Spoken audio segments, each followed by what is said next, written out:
welcome to this episode of the Alien Familiar RPG podcast. I am Clayton. I'm Jordan. I'm Hayley. I'm Beth. And before we get started, I just want to remind our listeners that you can find show notes and more at alienfamiliar.com. You can email us at alienfamiliarmedia@gmail.com. And we are on Facebook at facebook.com/alienfamiliar. Our topic for today, we are going to be talking about archetypes, tropes, and cliches. How to use them, how to subvert them, and how to make them your own. And before we get started, I just kind of want to go over the definitions of these terms according to dictionary.com. An archetype is a very typical example of a certain person or thing, or it is an original that has been imitated. A trope is a literary or rhetorical device, such as a metaphor, metonymy, synecdoche, and irony that consists of the use of words in other than their literal sense. I'm still trying to wrap my head around what all those words mean. And finally, we have cliché, which is a trite, stereotyped expression, a sentence or phrase, usually expressing a popular or common thought or idea that has lost all originality, ingenuity, and impact by long overuse. And I wanted to just start off by saying that as far as cliches are concerned, you should avoid cliches like the plague. Wah, wah, wah. Thank you. That's what I was hoping for some acknowledgement. Because we actually recorded this episode before, and it was whenever we were having some absolutely atrocious sound problems. And so that episode became lost. And the first time I said that joke, nobody batted an eye. So I'm glad that somebody at least acknowledged that there was a joke there. Maybe they just thought it was terrible. Nina S. was sitting there. Wait, I still get the joke. To say something like avoid like the plague. Avoid something like the plague is a cliche saying. It's a word joke. Yes. I'm sorry. That's when you know it's bad, is when you could actually hear Jordan face palm. I was about to say, can that be one of the sounds in the sound bank of me face palming my newly shaved head?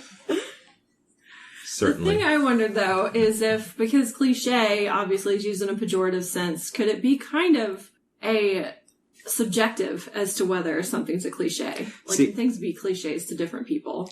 I think absolutely. I think that you kind of have to have a cliche as being culturally dependent. The people sitting around have to be aware that it exists in order for something to be cliche. So, like a brand new group of role players to a game, they don't know anything about the game. So everything, if they see it in a book, it's not cliche. It is a trope. It is an archetype at that point. It's only where the definition says that it's only becomes cliche through overuse. Right. Yeah. Why exactly do we use archetypes, tropes, and cliches? I kind of think that it's because they've worked. The majority of playing in a role-playing game is everybody sitting around telling cool stories, and cliches and tropes are great to fall back on because we know that they've worked in the past. We've seen them as example is in movies and books and TV. And so it really becomes a shorthand kind of for the ideas that we want to like spread around like as a game master to the other players, or the players whenever they have a character type that they want to play.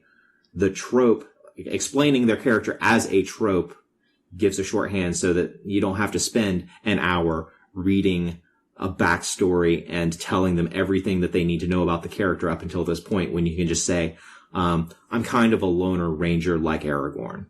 Mm-hmm. I don't think that we can help but use tropes and archetypes specifically.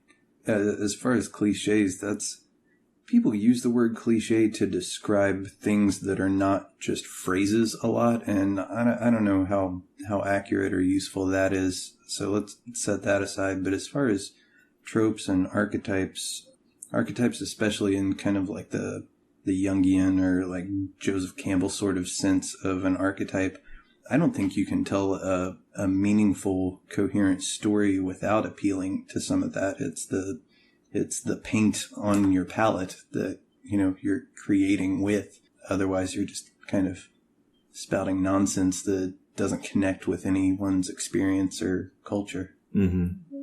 Nothing is original, and that's upsetting to say, specifically because I'm a writer by trade. But nothing is original, and therefore, by classifying things in archetypes and tropes, we can easily find ourselves in stories. We can easily find ourselves in these characters that we create and find ins to these worlds that we decide to sit down and become a part of every time we have a session.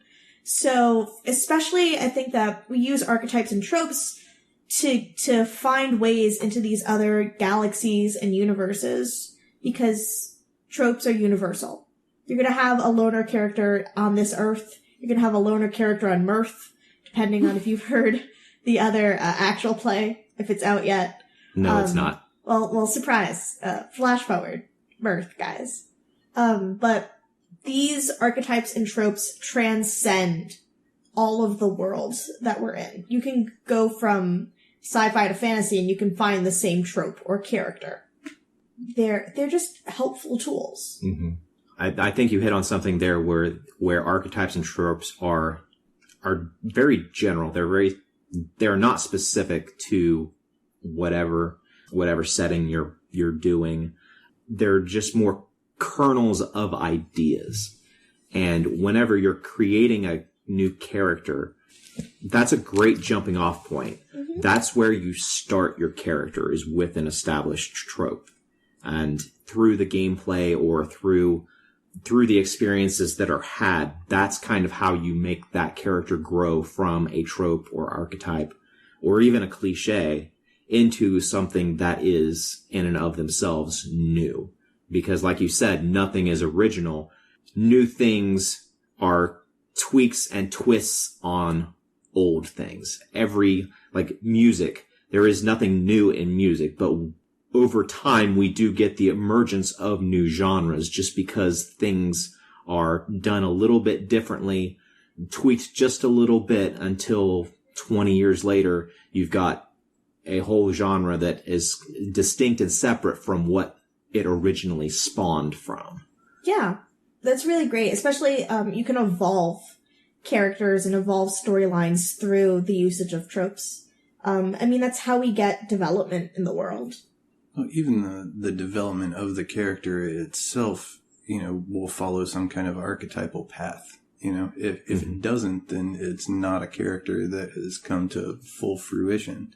Maybe a character died prematurely or something, but like that's part of, what the archetype is the journey from the first initial naive coming into the world into the full self-actualized person.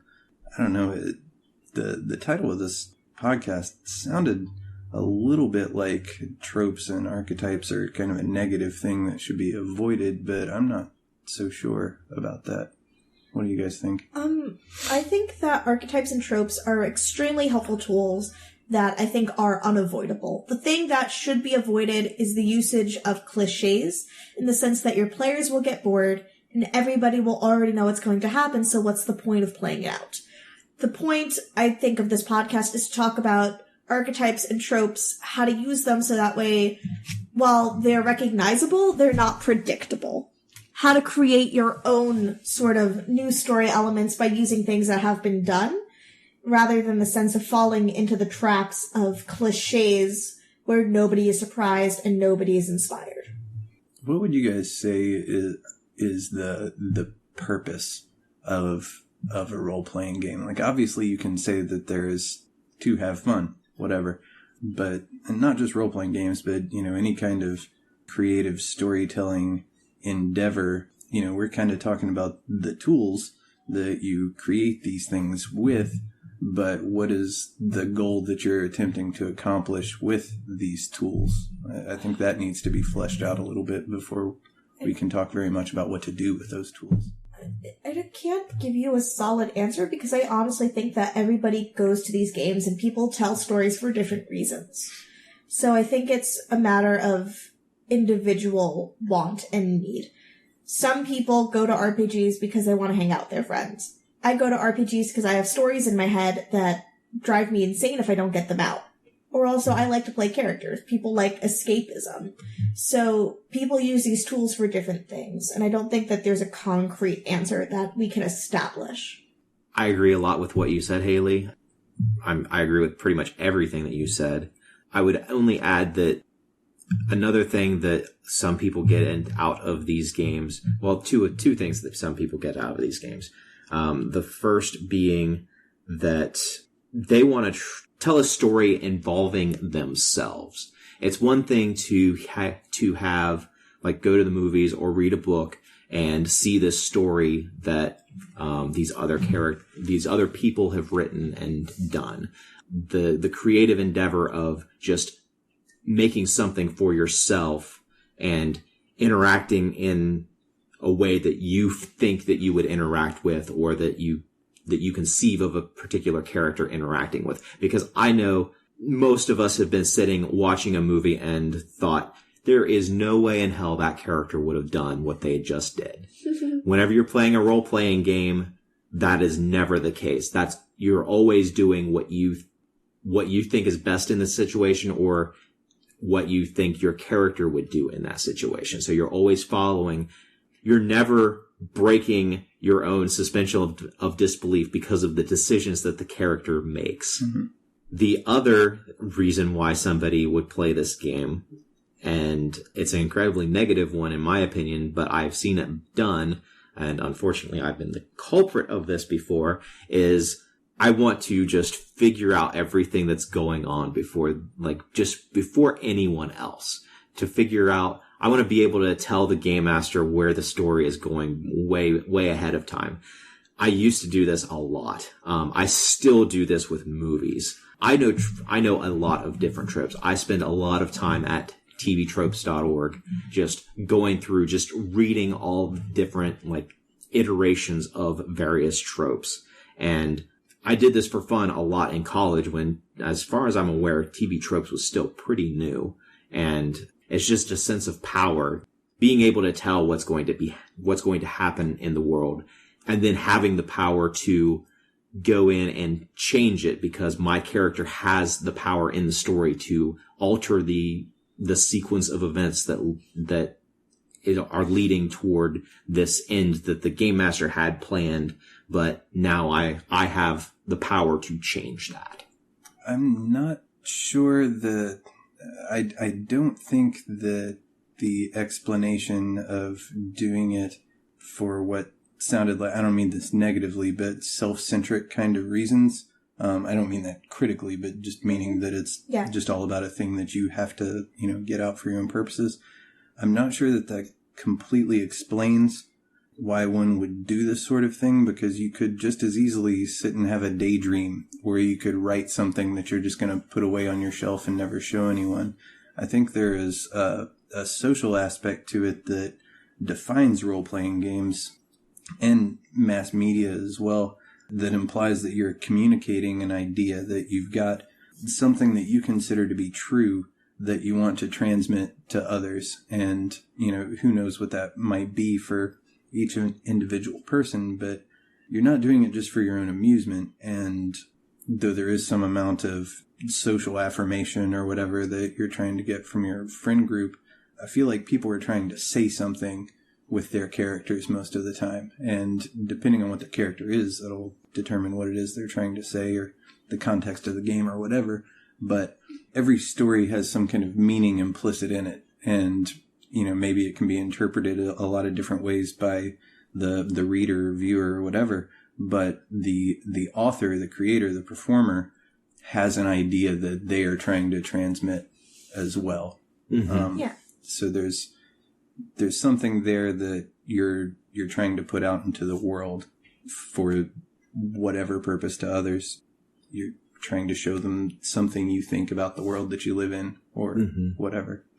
So in a lot of ways, a role-playing game is a conversation with a very set structure to it. Any group of friends will just sit around and bullshit, but a role-playing game kind of gives them a context, or gives them a trajectory for their bullshit to go in a particular direction. Kind of like this podcast.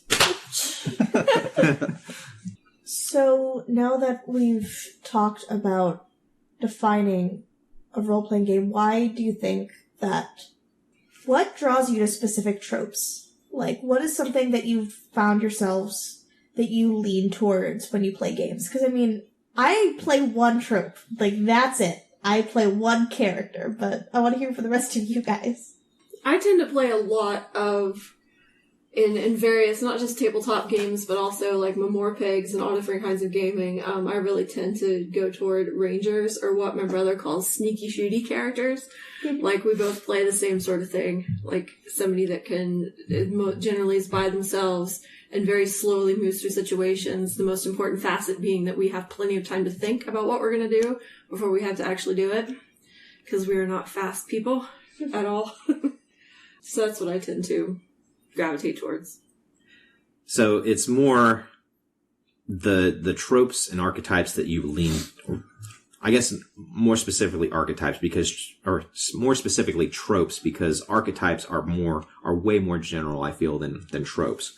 The tropes that we gravitate toward are usually some sort of extension of ourselves, some extension of our personality. I kind of feel like that's why we gravitate towards certain ones. Some players are usually quieter, they're people of action, and so they're very talkative. They're really they really want to just engage with everybody who is around them, and that's usually dictates kind of the type of trope that they choose to go for whenever they establish their characters. I tend to like anti-hero kinds of characters quite a bit. I'm very bored by the vanilla paladin kind of archetype, and I really like characters that have a little bit of the ambiguity of, kind of the modern sensibilities about them that is very much not what you get in fantasy stuff a lot of times. I think it's more interesting when you have a character that will do terrible things for good reasons, or occasionally just does terrible things because they're not a perfect entity. They're not an ideal. That, I think, is a more engaging vehicle for drama and development than someone that's already self-actualized from session one. There's more lessons to be learned if you've got some built-in flaws along the way.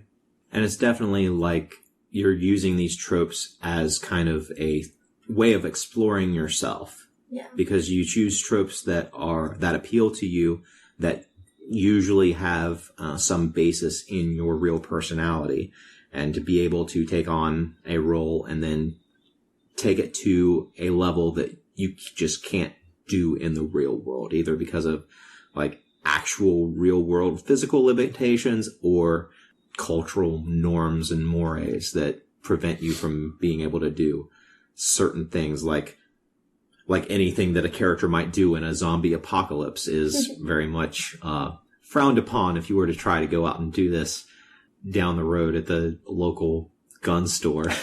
This goes without saying, podcast listeners, because everybody around the table already knows this, but I always play the femme fatale trope to near death because I love it, and I know these characters, like, they're all like the strong women that I always looked up to, so I always play the same character. But I think that I'm trying to subvert them in ways where it's not getting stale.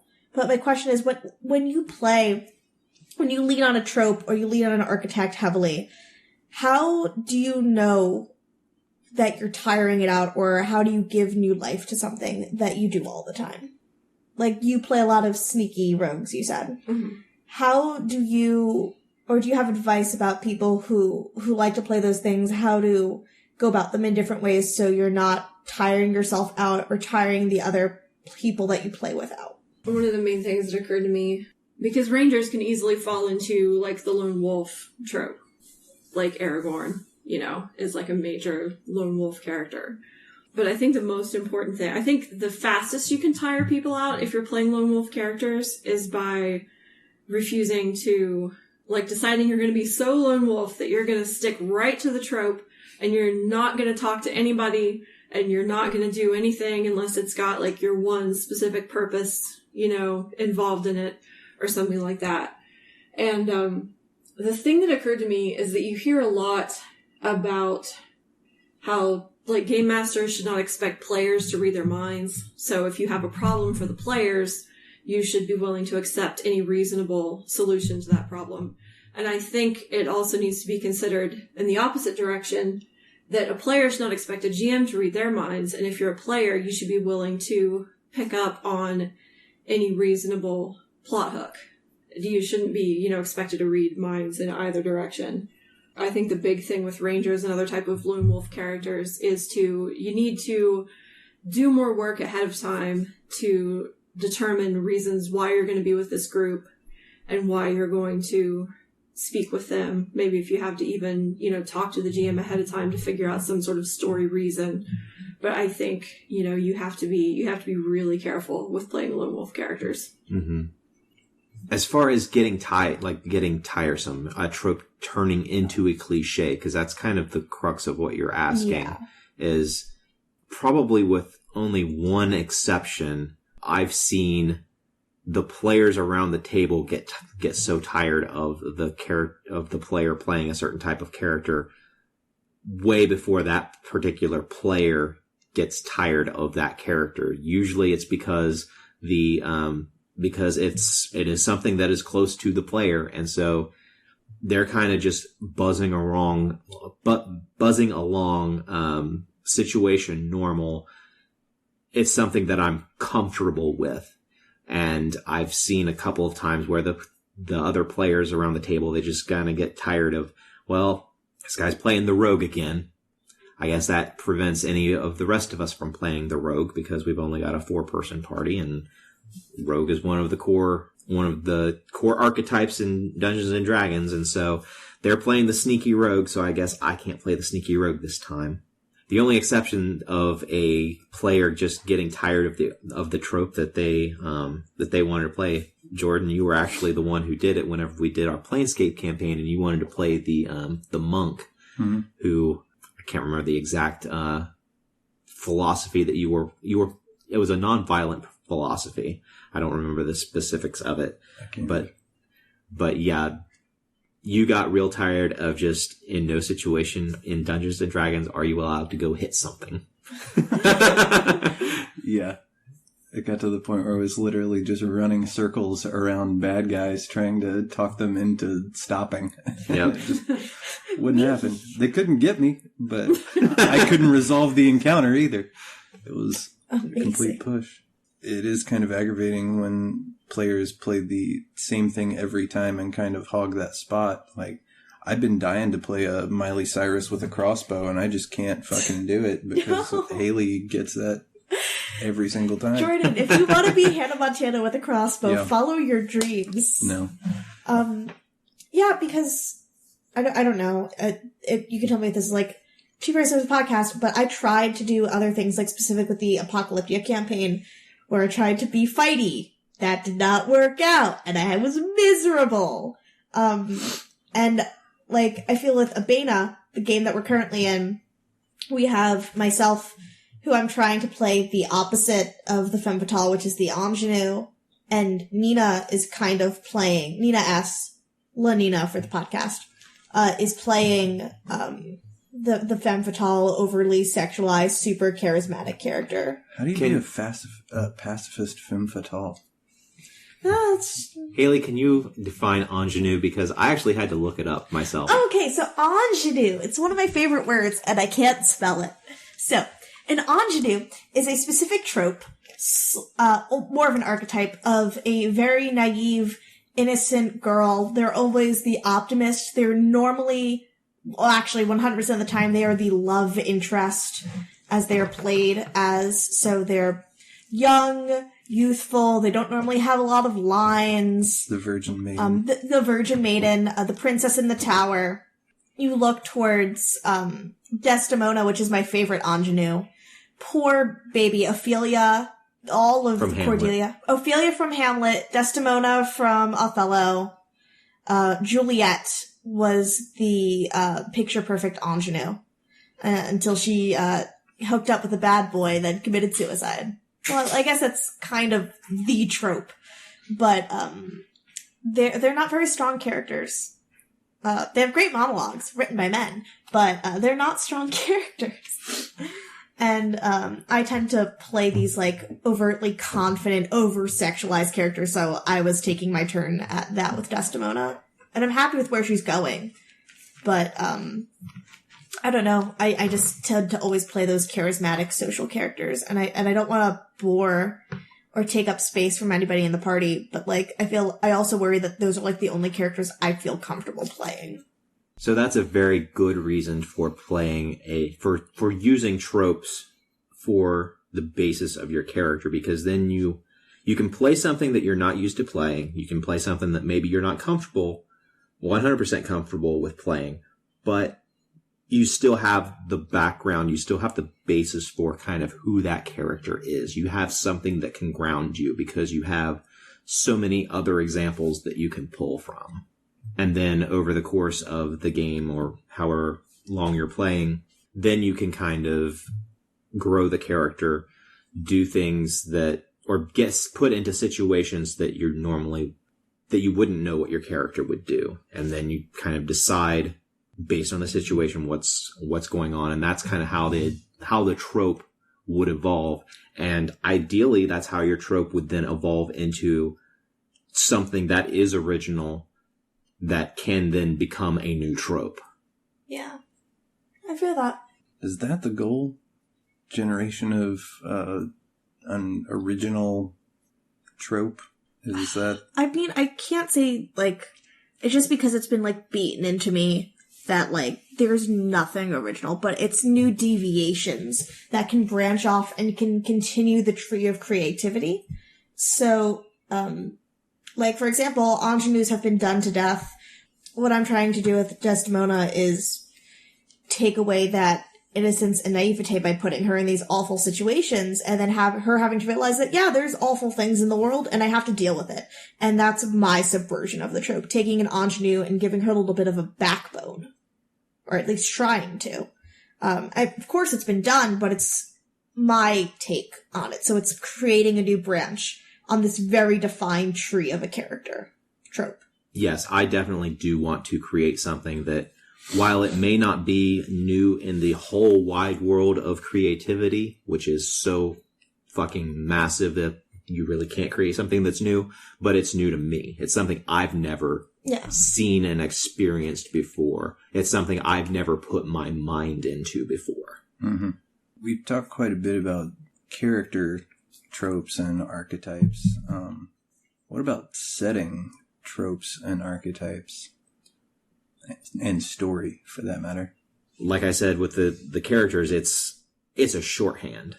Mm-hmm. You don't have to explain what elves are to most role-playing groups because they've got a fairly extensive basis for what exactly an elf is.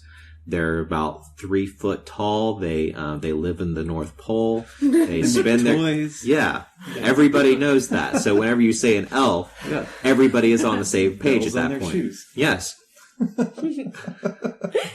I wonder if with certain settings, if you can never get away from certain tropes, and because it's implied in the setting itself, it's part of the definition of the thing. You know, you think about fantasy role-playing games, and we can all list a dozen things off the top of our heads that are going to be in pretty much every single iteration of a story in a setting, anything like that. You know, you're going to have something like a feudal system. You're going to have some kind of magical system, yada, yada, yada. It's all reflecting, you know, the Romantic period's invented idea of what it was like to live, you know, 500 years prior. How much can you really deviate on some of that stuff before you're presenting something that doesn't look anything like what it was, you know, labeled on the tin? I think that's kind of the point. Perhaps finding the in-betweens where you and your players feel comfortable or excited to discover this new thing. Like, for example, you take a fantasy setting and you'd be like, nope, no feudal system, it's democracy. Then that's its own little monster. And that's one deviation. You guys, it's Kuehl theory. Explain. So, Kuehl theory is this theory of degrees of separation through parallel universes. So, for example, at one Kuehl, God, I'm just quoting the YouTube video, but at one Kuehl, I ask you for a hamburger and you give me a hamburger. Oh, that's what that thing At is. 2 Kuehls, I ask you for a hamburger, you give me a softball. At 3 Kuehls, I have pickles for eyes. I'm asking a question, but no words come from my mouth. And it's just different degrees of possibilities and absurdities. So, when subverting a trope, you're adding Kuehls. And that's the same thing with the world. So, for example, at like 1 Kuehl, the feudal system doesn't exist, it's something else. And depending on how much you want to subvert a trope, you add Kuehls until it's no longer recognizable because it's become too absurd. And it's really cool. Oh, they're so cute. Sorry. That was adorable. So I think it really depends on what the players and the game master at the group think is too far. Yeah. Because I've been in some groups like this one that absolutely loves just as far afield as you can get from what is the stereotypically established setting. You guys love I'm not a good gonzo That's fine. thinking person, but anytime I put in something that is so far afield that it's almost unrecognizable from the trope, you guys eat that up. I've played with a guy a few years ago who he only played medieval fantasy. He only played in games that had magic. He only played in games that had like all these D&D tropes in it, except he hated elves. Oh, why? What does he have against tiny people that make Was he a real life toys? dwarf? But he found this setting that the entirety of this setting, like the tagline for this setting is Talis Lanta, no elves! ! Shut up. So that's what we played. Wow. Why are there no elves? Does Santa not exist? I guess not. It's a sad world. I mean, like, I'm Jewish and I'm sad about it. I have a really hard time with fantasy role-playing games when it gets very far away from historical medieval Europe, and I don't have a hard time with magic and monsters and whatever. I can kind of wrap my head around that if it's, fairly low power, rare, hidden kinds of stuff.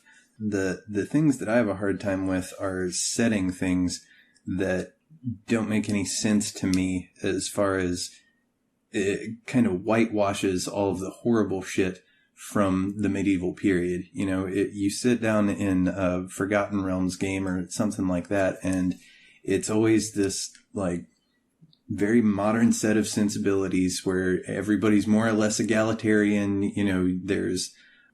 They're living in a moral structure that mirrors the present day. And it doesn't make any sense because all of the horrible things of the past are directly bolted onto that period. It was a product of the economics and the geography and, the development of human thought to that point. And when you sit down in a Pathfinder game or whatever, and you're as free to do whatever the hell you want as you are, walking down an American street today, it just doesn't click with me. It doesn't make any sense, and so when I'm playing in a game where there is not that heavy religious oppression, heavy patriarchal oppression, racism, all this kind of stuff, like that's built into the thing. That's the stuff that you're playing with when you're in that world on purpose. That's the stuff you confront in stories like that to whatever extent. And I feel like when you're playing a game that is just modern, skinned with swords and chainmail, you're not really doing anything but, farming XP most of the time. You may as well play Final Fantasy or something. So I don't know. I feel like tropes like that, though they're not fun, they're not, anything that is gonna make somebody smile, they're powerful. And I think your story loses a lot of potential potency when you gloss over that kind of stuff. I like stories about tyrants, and that kind of thing. I don't know. What do you guys think? I agree with a lot of what you say because I like facing those historical challenges, figuring out, like, what would I do in that situation. And also, Mind My Language podcast, I'm a pain bitch. Put me through some emotional trauma. Hit me with that patriarchal oppression. I'll kill it with a sword or with words. Who knows? But at the same time, these are games that we go to escape. These are made-up worlds. So why not have a medieval world where none of that awful religious oppression and racism happened? Why not have a thing where the plague didn't happen and everybody's happy and alive? They're fantasy worlds. So I'm not saying that, like there's a time and place for historical accuracy. And there's a lot of fun to be not fun. No one's having fun being oppressed. But, there is adventure in those worlds. And then there's adventure in these other worlds where we have a lot of American Western standards. But, I mean, it's about finding the game for you. Like, I don't know. I feel like there's, like, a time and place for historically accurate RPGs. And I think that involves everybody around the table agreeing to this world. Because we're playing in a world, and then all of a sudden, like, in the first D&D game that I played in, some awful things happened. They're like, oh, by the way, ye olde Planned Parenthood got defunded, so you can't go do that thing you want to do. And it, like, completely shook me. It's like, oh, okay, this is the world that we're playing in, where it's okay to do these awful things to my character. I wish we could have talked about this. Wait, I'm confused. What did Planned Parenthood have to do with it? It was this role-playing game? Reference to something else. What I'm saying is that, like, the people around the world, the people playing in the world, need to have a consensus about what this world is and what this world isn't. And if people are playing in a world where where the focus isn't about racism, sexism, oppression of the actual time period, then that's that world. Am I just ranting at this point? I feel like I'm just ranting at this point. You're probably right. Okay. Passing it on. In our Bana game, I could not get the group out of human lands fast enough because I tried to do what you had designed the humans for, was having all of that, like that dirt, that racism and everything. And my God, it did not go over well with this group. I even followed your lead because Jordan created the humans in this world, and he created several different subsections of humans. They're all awful. They were all awful. They were awful to the other races. They were awful to the people from the town down the road. So this group did not like that, and I had to get you guys off toward Elven lands as soon as possible after the second adventure. I don't know. I had a lot of fun pretending to be human. I wish we had more chances to be that, because we only had one human. Well, who wasn't even a human, who was a werewolf. No, Anna, you're a human. I for some reason I put island orphan and human in two different categories, and I'm sorry. But Hayley, your character was in a unique situation because you look like you could pass for human, and you took everything to make yourself as stunningly attractive as possible. Whoopsies. So, of course, you weren't going to get the worst of what was coming down the way toward other people who were playing a fish person. Yeah. Sad. I guess the point that I was trying to get at is that if those kinds of issues are not dealt with in the setting that is largely defined by those issues, it's what separates it from the modern age or, even the ancient period or whatever. For one, there's a lot of opportunities for storytelling and, kind of philosophical conflict that is lost. And for another thing, I feel like it kind of reduces the setting to an aesthetic choice. Mm-hmm. I mean, yeah, you can have all kinds of other stories, and they can be meaningful using different storytelling apparatus within it. But if you choose to play in a medieval setting, I've never seen a D&D game where somebody gets burnt at the stake for, challenging the church or something like that, I've never seen any of that kind of stuff really play out. The most I've ever seen is like a Lord of the Rings level tension between races, but it's never like a big deal. But, if we were playing a Cthulhu game set in the 1920s, it'd be really weird if everybody just threw out everything that has to do with being in the 1920s and decided to act like it's the 1990s. Mm-hmm. I think that with that, though, most people are not comfortable on a base level with a lot of the things that you're saying. Is just kind of breaks your suspension as far as like just understanding the world, especially in a group where more than half the people sitting around the table are not male. Well, I don't think that would necessarily disqualify things. I mean, you still have plenty of examples throughout oppressive, patriarchal, whatever history. You've got your Cleopatras, your Boudikas, your Joan of Arc, Queen Elizabeth, whatever. There's all sorts of counter examples to the main thing, and there's no reason why the player characters can't be that sort of role within that setting.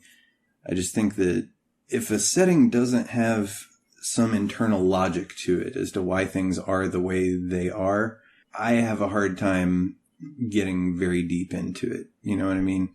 Because I'm always going to analyze things economically, historically, sociologically. That's just the way my mind works.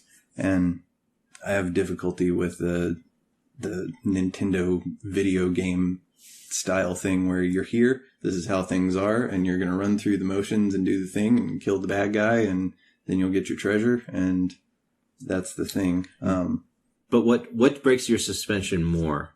Like the situation where you described of like we have a lot of these 20th/21st century ideals put into this quasi-medieval world, or the fact that we are playing very akin to the real medieval world, but in your party you have literally Cleopatra, Joan of Arc, Boudica, and Marie Curie all in the same group, when every other woman is either barefoot and pregnant in the kitchen, right, locked away in a tower to do crocheting and tapestry work while their husbands are out fighting wars. Right. Time travel is very much a white male thing. Like, anybody else gets screwed if they try to time travel. More or less, yeah. Yep. Well, depending on where they wind up, I guess. Well, I mean, there's fantasy that does it well. Game of Thrones, for instance, very, very oppressive for women and very racist, but there are still multiple strong examples that you can cite from within those books of characters that are all within close proximity. They may or may not be working together, and many of them are bucking the system or bending it in some way. Circe, for instance. But what other women are doing things with Circe there? In your Game of Thrones example, what other women are there with Circe, like in the same locale, basically, being as influential about everything that's going on as Circe? In Circe's spot, there aren't very many. Mm-hmm. But if you go, north with the Starks, you've got both Stark daughters, and you've got Brienne, you've got a couple different characters that are up there on kind of the good guys side of things. And then down in Dorne, you've also got a lot of cool females doing stuff. Yeah, but who's really excited for Dorne? Let's be honest. I love Dorne. It's probably my favorite country in Game of Thrones. If I was to live somewhere in Westeros, it'd be fucking Dorne. You better believe it. Strange. I mean, you're right. With a lot of female players, and generally that means female characters in the game, it will eventually start, begging your suspension of disbelief a bit, to have all of these active, independent, liberated females gallivanting about doing a murder hobo thing like the men do. But I don't know, I just feel like the things pushing against that would make for a more interesting set of conflicts to deal with than just writers' fiat, forget it, it's not a thing, everybody's equal, not for any particular historical reason, but just because that's, what the play of the game demands. Okay, but hear me out. I would rather go hang out and fight the dragon and do all these things than have to deal with trying to defend the fact that I can do these things despite that I'm a woman. I don't want to spend half of my RPG time trying to defend my gender or defend my character because of something that the time talks about. I just want to go do a thing because I'm playing a cool character. But that's why I'm saying that, yeah, sexism and racism and all these awful things exist, but I don't think they should be the forefront of a game. They shouldn't be the forefront of the world. The forefront of the world is magic and cool stuff, and not sadness and racism and sexism. I just think those are more interesting dragons to fight than, a large animal that lives in a cave somewhere. But if I want to go fight that monster, I'll just walk outside of my house. But in your example, you have the choice of making the character who is your gender, who then doesn't have to deal with all those negative aspects of society. Whereas Hayley, if she were to play a character who was her gender, it's part and parcel for the setting. And I can see where it becomes cliche very quickly in that it's overdone to the point where it's lost all impact of just bucking the system and because I can be an actual strong, independent woman. I see what you're saying on the gender lines, but there are multiple different oppressions that are built into the medieval system as well. The religious thing we haven't talked about at all. If I was walking around as me, saying and thinking the things that I do in the 1300s, I would be burnt at the stake. Period. True. And but you have the option of keeping your mouth shut, whereas Hayley doesn't have the option of keeping her breasts in. Sorry, not Hayley sorry. just can't possibly keep her breasts in. It's an accurate statement, guys. I can't deny it. I don't know, I feel like some things are different levels of severity.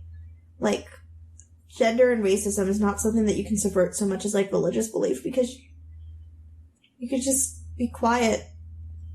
Jews did it a lot during the Inquisition. We just laid low, or at least attempted to. If you're a woman, you're fucked throughout history. Sorry. And that's not fun. I play RPGs because I like fantasy, and I like the world where people think that I'm at the same level as they are, despite my gender. So. Well, what about race? Let's say that, we all also tend to play our own race as well as our own gender, assuming that we're playing humans. Very rarely does a white player play black human character. But then if your adventuring group wanders off into some land where the humans are purple or whatever the fuck, they would experience oppression by those people, even if they, had a different accent or whatever. You can't tell the difference between an Englishman and a Frenchman from 50 paces, but they fucking hate each other. And that's another kind of thing that I rarely see in medieval fantasy specifically, is that, fierce tribalism, regionalism, that kind of thing. You just kind of bebop across the map and everyone's like, oh, pleased to meet you. Here's the things we have for sale. It's a lot easier to forget stuff like that because in most games, in most fantasy games, there's common.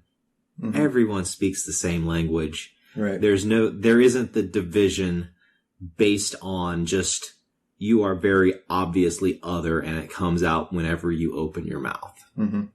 I don't know. There's definitely a time and space for hyper-realistic fantasy and hyper-realistic RPGs that I really enjoy, but it's not something that I want to do all of the time because I have to deal with it all of the time.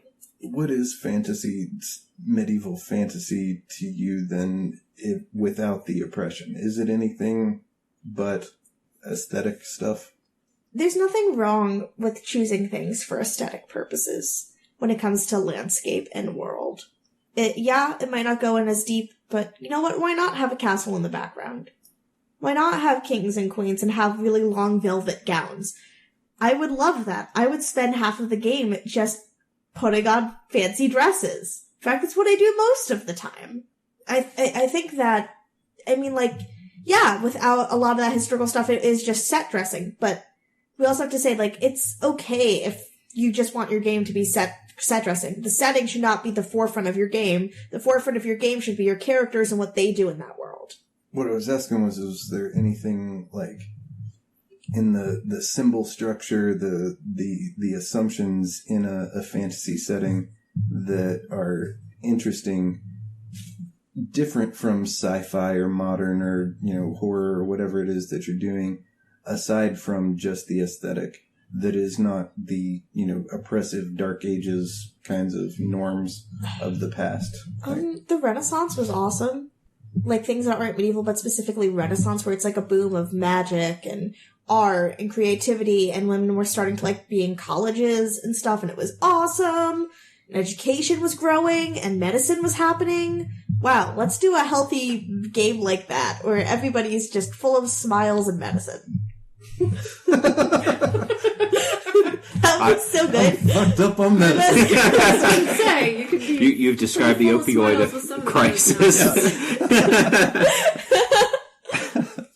Bless. Side tangent about the Renaissance and the medieval things. I'm in a stagecrafts makeup class, and we're doing historically accurate makeup and hair, and we're learning about how they used to put mercury in their eyeliner. Yep. And they use some choice materials that makes all of them dead. Back in France, their makeup used to give them sores and boils, so they would have skin patches that they would just plaster onto their face. Do you know why it gave them that? Because it was in my notes. Because it had arsenic in it. Yeah! And then instead of maybe just not wearing makeup or not putting arsenic on your face, then I'll just put another skin patch. And then they had them detailed in design, so the more obvious it was oh, they can afford arsenic. How fancy. Because arsenic turned their skin white. Yeah. Pale was beautiful. Woo, makeup class. Thank God they're not making me put that on my face. That would be awful. So in real life, everybody's tanned all the time, and I'm always really pale because I don't give a crap about tanning and putting makeup on. But if we ever play a game that's set in the Renaissance, I'm going to be orange. Oh, man. Yeah, the paler you were meant that you didn't have to work outside in the sun, which meant you were rich and could afford people to work for you. Clayton, you recently ran a game that you've only told me a little bit about, that one shot that you kind of created by random committee, all of these weird little things about the world. And you've done that a couple of times, and though they've been fun, they always seem really, really weird and disjointed. Though I didn't play in this last one, it sounds like it was the same kind of deal. So when you're doing stuff like that and randomly generating an adventure, that's about as far from using standard tropes in a setting creation as I could imagine. Do you think that just the weirdness and maybe repulsion is too strong a word, but there's some kind of discomfort with it? Do you think that that's what you wind up with when you stray too far off the beaten path?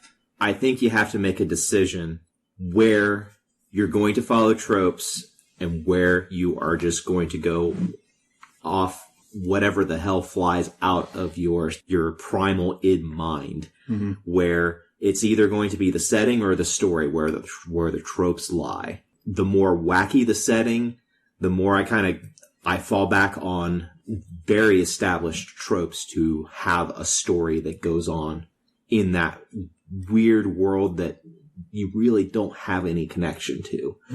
And I feel like if you've got a world that basically everybody understands, everybody knows how things work, I think that gives you much greater license to then go and just pull some far out there twist that you're just not gonna expect. Mm-hmm. In movies or stories or whatever that follow along a lot of storytelling conventions, that then out of nowhere something really weird happens. Let's say 3/4 of the way through the movie, the main protagonist just gets killed and doesn't come back. They're just dead. It's extremely jarring, right? And things like that never quite sit right. And some people like that, mostly because I think they're into that shock, but there's still the shock of it. I wonder if it's possible to tell a pleasing, meaningful, enjoyable story without, on some level or another, following these established guidelines.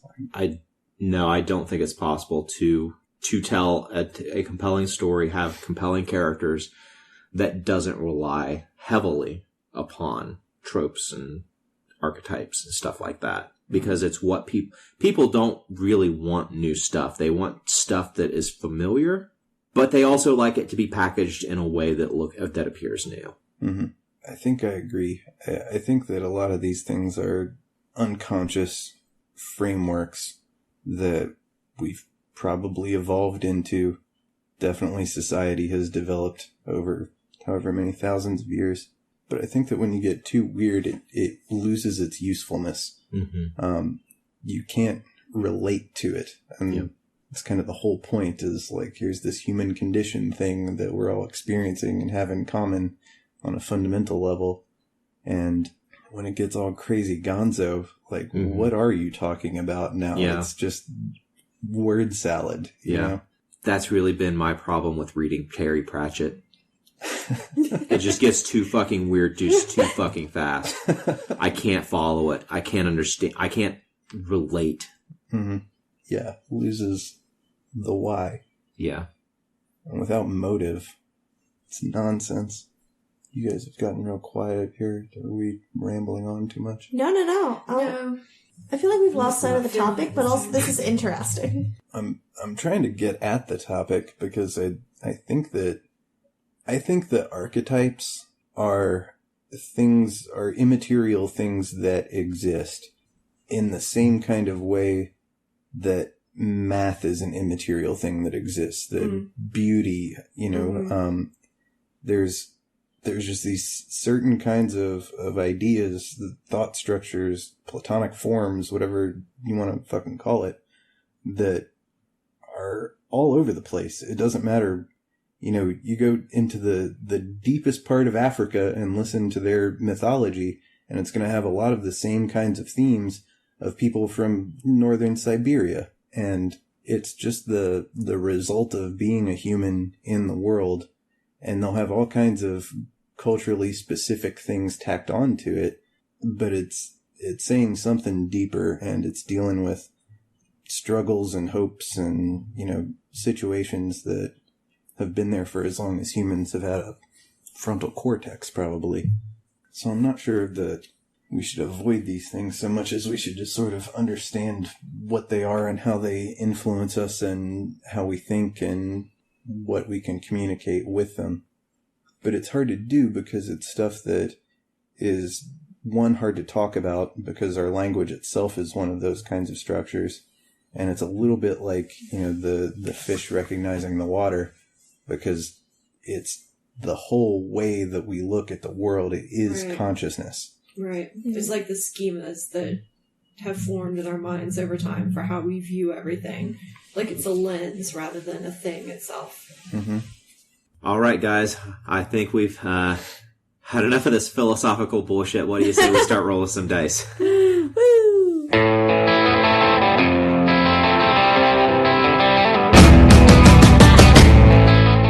This has been a production of Alien Familiar Media.